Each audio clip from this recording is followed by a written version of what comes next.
I've been lucky enough or unlucky enough, depending on your perspective, to have never seen a Mr. Beast video.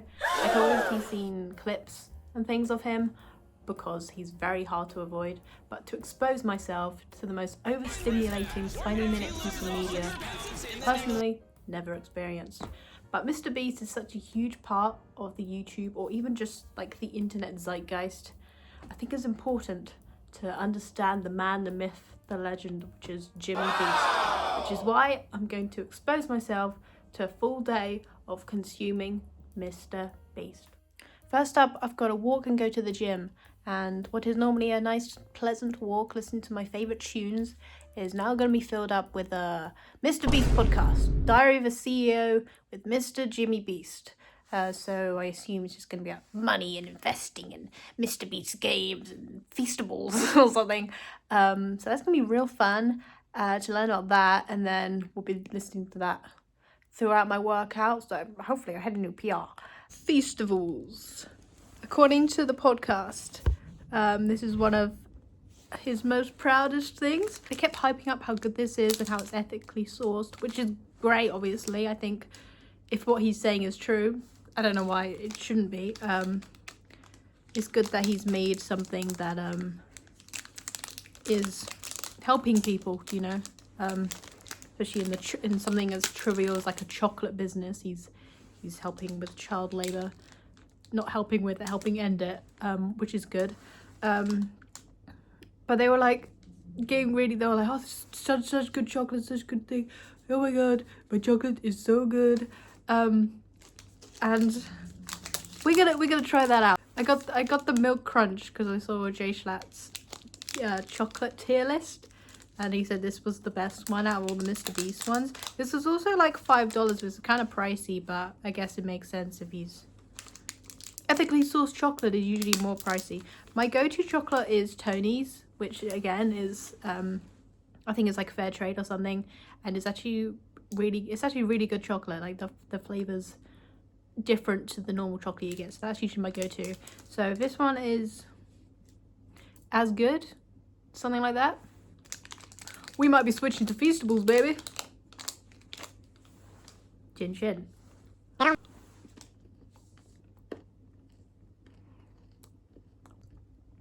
The best tasting chocolate ever made by mankind. It is okay. It's not bad. It's not good. They're not doing anything crazy. They were hyping this shit up like it's the best chocolate ever made. It might be the best chocolate ever made, like how it's made. But in terms of taste and flavor and chocolate, I'm a big chocolate fiend, okay? So I'm kind of putting about Willy Wonka. Good morning, Starshine. And have a kind of sophisticated chocolate palate, I would say. I'm a sweet treat goblin, and my go-to sweet treat is chocolate. But this is okay. It's nothing crazy. It's not bad. It's just like they were hyping this up way too much on the podcast. They were like, "Oh, you sent me a box of it, and I ate the whole box for it." And it's like, okay, dude, calm down. The guy was also really arse-licking Mr. Beast the whole time. Which is like, I get you're a fan, but jeez, chill out. It's okay. It's not bad chocolate. I do like the little rice pieces. It adds a bit of texture to it, but it's just plain milk chocolate. But it also is chocolate, and I feel like all chocolate is good. Like in the base is chocolate, you're gonna enjoy it. But it's also made in deepest, darkest Peru, where my favorite bear lives. So that puts it up on the scale a little bit more. It's good, but it just doesn't taste any different to other chocolates that are already out there, you know. Also, I'm gonna have a quick yap and chat about the podcast. As someone who really prioritizes health, especially mental health, his outlook on how he views his work and how he just functions as a person, he's like, I'm just too busy working to worry about how I'm feeling or whatever. That's so like different to the perspective that I have on life. I think taking care of your mental health is very important and one of the top things that you should take care of yourself. And that's one of my main priorities in life, is to make sure that I'm happy. Not at the expense of others, but just as a person I have to be happy. not all the time to like unrealistic standards, but like on the general base level, the things that I'm doing have to bring me joy and make me happy, you know. And he's doing all this shit and he's like, yeah, I'll kind of be really unhappy this year. And it's like, that's crazy. Like, he obviously enjoys what he's doing, and what he's doing is good. I think what he really does is good and is really helps a lot of people. And a lot of hate he gets probably isn't justified by what he's doing. Like, sure, he's like profiting off not vulnerable people, but people who are in worse states than most. But like, he's profiting off of them, but also helping them, and by that profit he helps more people, and it's just an endless cycle of helping others. I just don't think he can be classed as a YouTuber anymore. And just more of a guy who just happens to have a YouTube channel, plus many other things. He seems more like a business guy than a YouTube guy. Also, another thing I noticed, not very entertaining. As a guy, doesn't seem to fit into the whole like the YouTuber persona of like who you think a YouTuber. He's not very, I don't know, charismatic or whatever. It just doesn't make, it makes sense what he's making for the kind of person he is, you know. And it even makes sense that he's made this fucking chocolate, because he's like, he needs to keep growing his brand. It makes sense that he branched out to other things, whether that was going to be chocolate or like, I don't know, fucking energy drinks or whatever other YouTubers make. But it makes sense that he made this brand, made Feastables, you know. But as a person, one of the least entertaining guys I've ever listened to. I listened to the whole like, what was it, like 40 minutes of the podcast. And he just, I don't know, maybe because the stuff he's talking about doesn't interest me all that much, that maybe that's why. But also just the vibe I get from him was just, it makes sense that he brings so many other people into his videos, because if it was just him, he's just not the most exciting guy, you know. That's my personal opinion. I'm sure he's lovely, just doesn't seem like the kind of entertainment YouTube. So it's lunchtime, which means it's YouTube time, because I physically cannot consume anything without being entertained at all times. So we're gonna watch our first ever Mr. Beast video. Oh my god, guys, it's so exciting.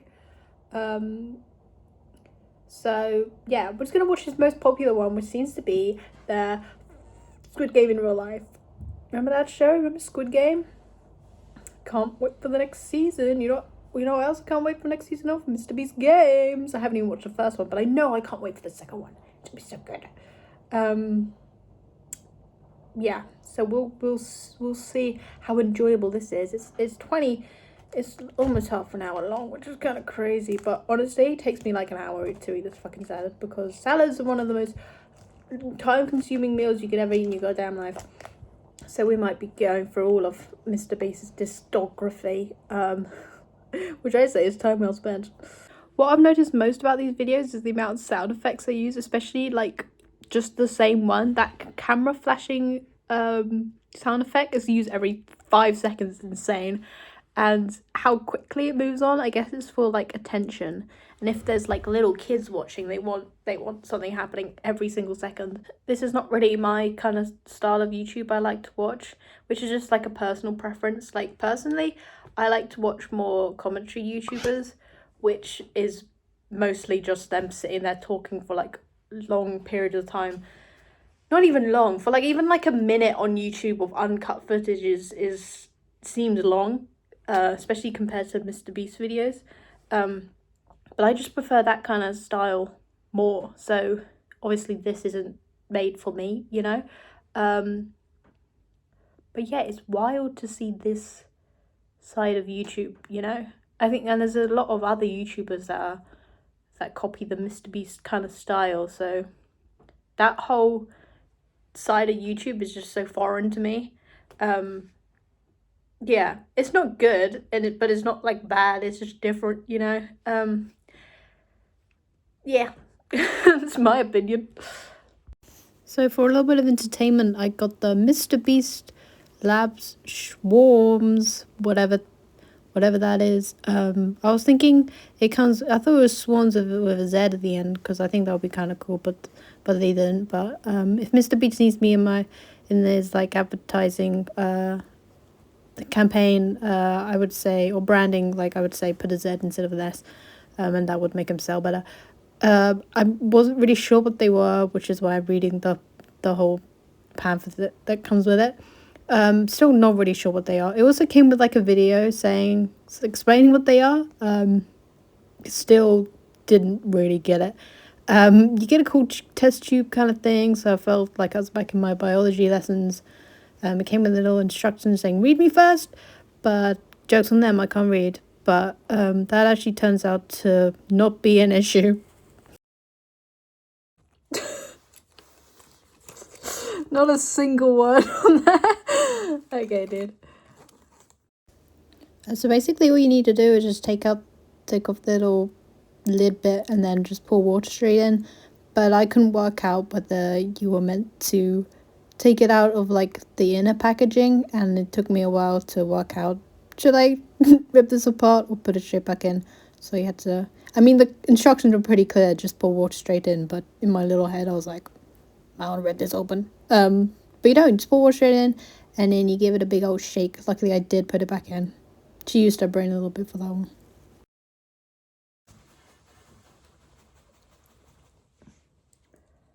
Oh! I've accidentally just got blue everywhere. I guess I just blew myself. Huh? So I got my tube of blue. I guess you just pour it out. Eh?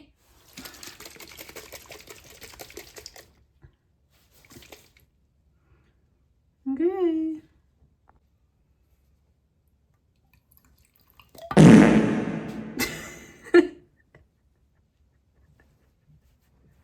What the fuck is this?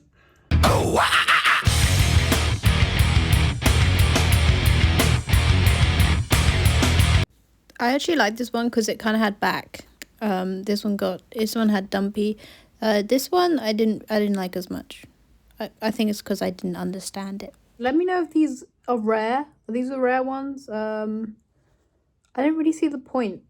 Apparently the point is you meant to like roll them and then whatever one lands upwards wins. I don't fucking know. For someone who's so sustainable and ethical and whatever, there's a shit ton of single-use plastic used. Just saying, Jimmy Beast. If anybody wants these, don't really know what to do with them. I kind of like this guy. I like this guy quite a bit, actually. Kind of got similar eyes to me. Yeah, they're a lot more squidgy. I thought they'll be hard, but they're like, I don't know. I kind of want to chew on them. Which probably shouldn't do, but hey, didn't put a warning in there to not chew. So, I thought it'd be more fun. I think it's just I mean, I guess it is fun because they're like collectibles, and it was a fun way of opening it, you know. So I get that. That was kind of cool, like the whole shaking a test tube. To just get the figure rather than just having it in like a package and take it out and be like, oh, I got this, and be like, but I'm doing science as well. So yeah, they're lovers. Gonna have these for forever, I guess. Okay, so it's the evening. Just had a lovely dinner. I got my ambient light going on for looks like ghost story time, but alas, it is Mr. Beast Games time. I feel like you can't go through a whole day of consuming the Beast without, you know, watching the world famous show Mr. Beast Games. I've got my little cup of tea here, bit of peppermint tea, something nice to wind down the evening with. Bit of quiet night in, really. Prize in entertainment history, and competing for this $5 million are these 1,000 contestants. Come on in. What I've noticed most about his show is how much it goes on about like how big it is. They're like, oh, we got the most amount of contestants, we got the most amount of cameras, we got the most amount of prizes, but just because you have so much stuff doesn't mean it's good, you know? I mean, it's entertaining. I get that, and it's an entertainment show, so it achieves what it's set out to do, you know? It's not really my kind of thing, personally, so again, can't really judge it when it's not made for me, you know? But it looks insane, and it gives me very American vibes. Like, it's very loud, it's very big, it's very in your face, which kind of vibe I get from America. Sorry, but yeah. Also, I noticed he's always shouting. Mr. Beast, that is, he keeps shouting all the time. He's got a mic. I think your voice is projected. Also, the shots of him when he's standing on like the whole Tower of Money, so funny. I don't know why, it cracks me up. But yeah, the whole show I actually found very stressful. I don't know if it's just because of the way it was put together and edited that stressed me out, but also like everybody on there was like stressed out so much. It makes sense because the amount of money that they could win, like obviously they'll be stressed by that, but personally it was making me very stressed as well, and I was like, I don't know what I can do with the money. It also just still feels like a Mr. Beast video, I think, because compared to other like competition shows like this, it's different, which again is something that he seems to really go on about, is the being different and making something new, which is what he's done. But I don't know, I feel like there's a reason why they're not made like this. It's a bit too much for me, personally. It doesn't need to be this intense. But yeah, I feel like it's something I can only watch one episode of. Like I can't binge watch a show. It's gonna stress me out too much, especially just before bed. Yeah, that's my opinion. It's entertaining, and that's what it is. It's entertainment. So one thing I like to do before bed is to read. So we're gonna read some Mr. Beast. I really don't want to. We're gonna read some Mr. Beast fan fiction. I'm already on the Wattpad website page, and I am a little bit scared. Oh boy. Okay, we're gonna do Mr. Beast X Reader. This one got like 32k reads. That's insane. Like 300k? 1 million! Listen with text to speech.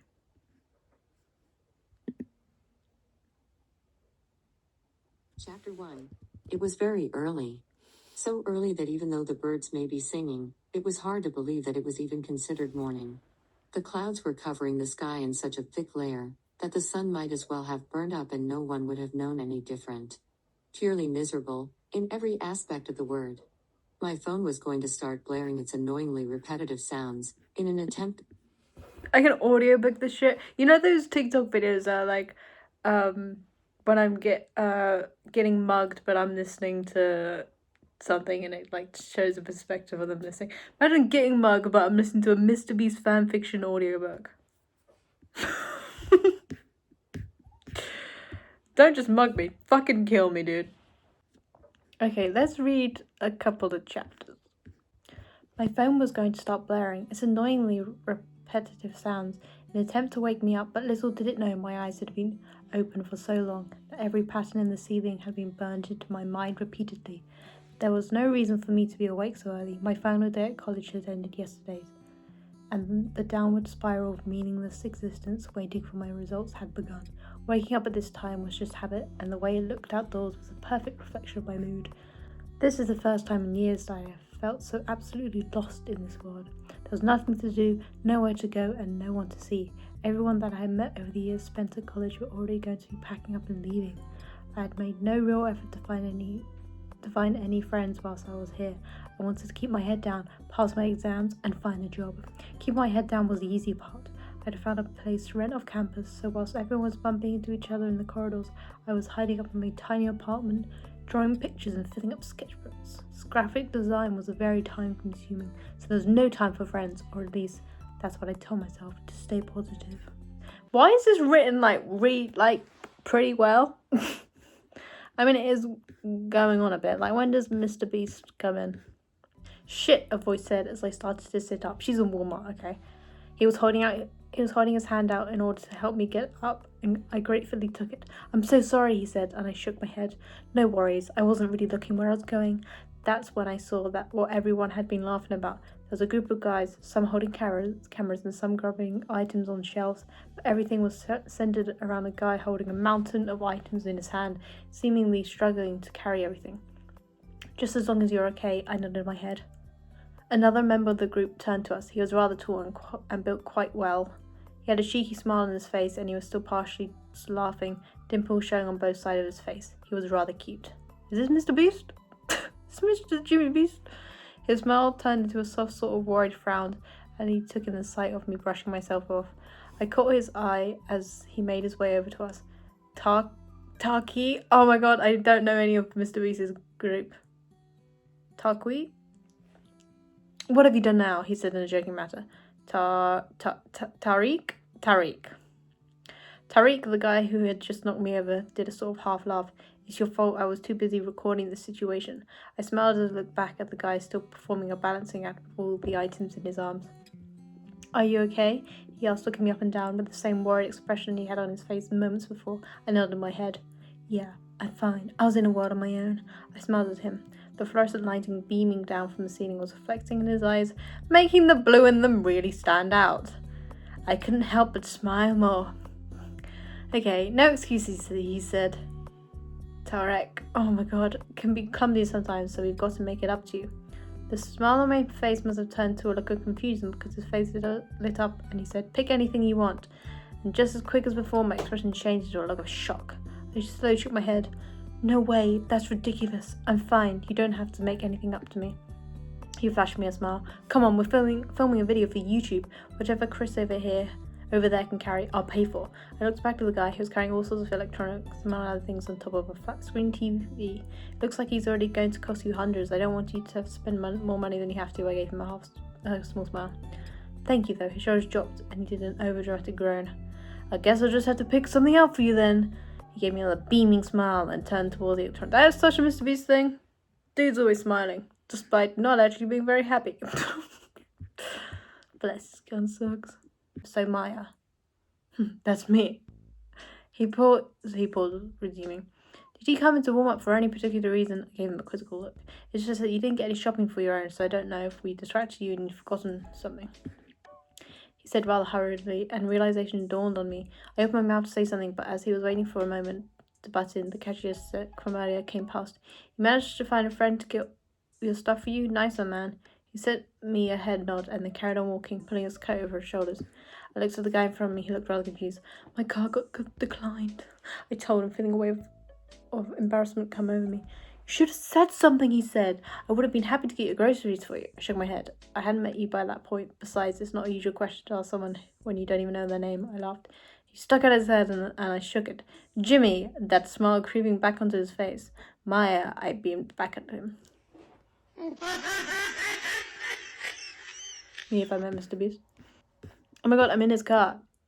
I think he's driving me home. For the first half of the journey, we didn't really talk. Jimmy was concentrating on which way to go, giving me the impression that he didn't usually take this way home. The roads are practically empty, so that's the only reason I could think of. After the second wrong turn, I decided to call him out on it. You have no idea where you're going, do you? He chuckled. How did he guess? I smiled to myself. Take this next left and then right at the end of the road, and then it's pretty much straight until the end of my street. He nodded. I told you not to worry if it was going out of your way. You really didn't have to do this, I told him. I saw his dimples cast a little shadow on his face, so I knew he was smiling. I know, but I can't have a pretty girl walking home on her own through that neighbourhood. Did he just call me pretty? I meant to clear my head and turn away as I felt myself blushing a little. So what's your YouTube channel anyway? I asked, genuinely curious. His eyes Lit up, showing that is a subject he enjoyed talking about. It's called Mr. Beast. It's basically just me and my friends doing dumb shit and having fun. I chuckled a little after having seen the stunts they were pulling on Walmart. I wasn't at all surprised by the fact that he referred to it as dumb shit. There's really no other way to put it. Looks like you really enjoy what you do. I'm happy I bumped into you guys, I told him. I'll check out your channel when I get home. He turned his head slightly and called me on. I really hope you enjoy it. I love making people laugh. I smiled and settled back into my seat, watching the streetlights reflecting the small specks of rain that started appearing on the window. We talked a little more about his channel. I asked if he had any recommendations for videos to watch first, or if there were any that I should avoid. He seemed so enthusiastic while he was talking to me, and I couldn't help but smile at him. I gave him the final few directions to my building, and a little sooner than I wanted, we pulled up outside.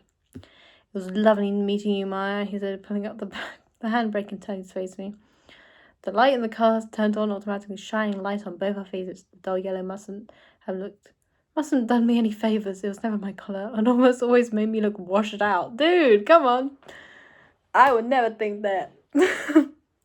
Jimmy, on the other hand, looked just as radiant as earlier, as he always does. Make me think that he could look good in just about any situation. I smiled at him. It was lovely meeting you too. Thank you again for everything. It's been such a fun evening. As I said this, the door to my building opened and the creepy maintenance guy sauntered down the pathway leading down the garden. He turned the corner and stalked off into the dimly lit street. I looked at Jimmy, who was now taking off his seatbelt. Let me walk you in, he said. In any other situation I would have declined, but I was enjoying my time with him. I nodded my head and we both left his car. He's coming to my house? That's actually enough for me right now. I want to know when this was uploaded, because 45 chapters, dude. Are you fucking crazy, dude? 2019, 2020, and the last one was 2020. That's insane. Okay, well, if anybody wants to read a Mr. Beast fanfiction, is 1 in 6,000 Mr. Beast X Reader by Evie Bax. Yeah, that's enough for me personally. It got a bit too spicy. My final thoughts on Mr. Beast is that I respect how much work he's put in to building up his brand.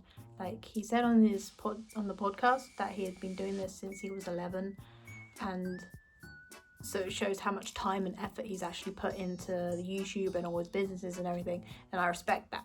And I also think it's good that he's managed to branch out to other things other than YouTube, because it kind of paves the way for other YouTubers to do the same thing. I think especially with Beast Games, he was working with Amazon and he was successful from it. Like this Beast Games is very big, I think. At least he kept saying it was, so I think that gives opportunities for other YouTubers to do the same, and that YouTube is taken more seriously in the entertainment industry, which, you know, gives me hope, because then some of YouTubers that I like personally could end up doing similar things, or have their own kind of show with their own kind of style to it, and nothing like a Beast Games. Like something like a show that's, I don't know, good. The only issue I have with Mr. Beast is that he's kind of sucked out all the creativity and enjoyment from YouTube and just turned it into like a money and a numbers game and a 1 out of 10 video game. And it's like, I personally drawn to YouTube because it's a creative outlet that I enjoy, and I like making the videos, I like thinking of the ideas, I like kind of scripting some of it, and it's just really fun for me to do. And I feel like if you view YouTube as a thing to just gain money, like you lose the kind of heart from it, you know? Like this is me putting myself on, I mean maybe not this specific video, but like it's part of, you know, my personal views and everything that's putting out there, you know. And the issue is so many other channels look at Mr. Beast and see how successful he is, and it's like, well, I need to mimic this in order to be successful and get more money and whatever. And then we have like a million channels all doing the same thing as Mr. Beast, except they're not going to do it as good as Mr. Beast because they're not Mr. Beast. And you're going to get like these B-Tech Mr. Beast channels everywhere, which are still as loud and as annoying, but not as good, you know? Like, the whole point of YouTube is you've got to be different. And just copying a Mr. Beast, you're not going to do it as well as him because you're not Mr. Beast. There's not an issue in joining YouTube for the money part of it, but just then your content becomes a way of earning money, and I don't think the content should be like that, you know? But overall, he seems like a nice guy. Am I going to consume any more of his content? No. But it was fun kind of learning about what he does, where he came from, who he kind of is as a person rather than as a brand. Not a fan, but not a fan, you know? He can keep doing his thing. Anyway, I'll see you in the next one.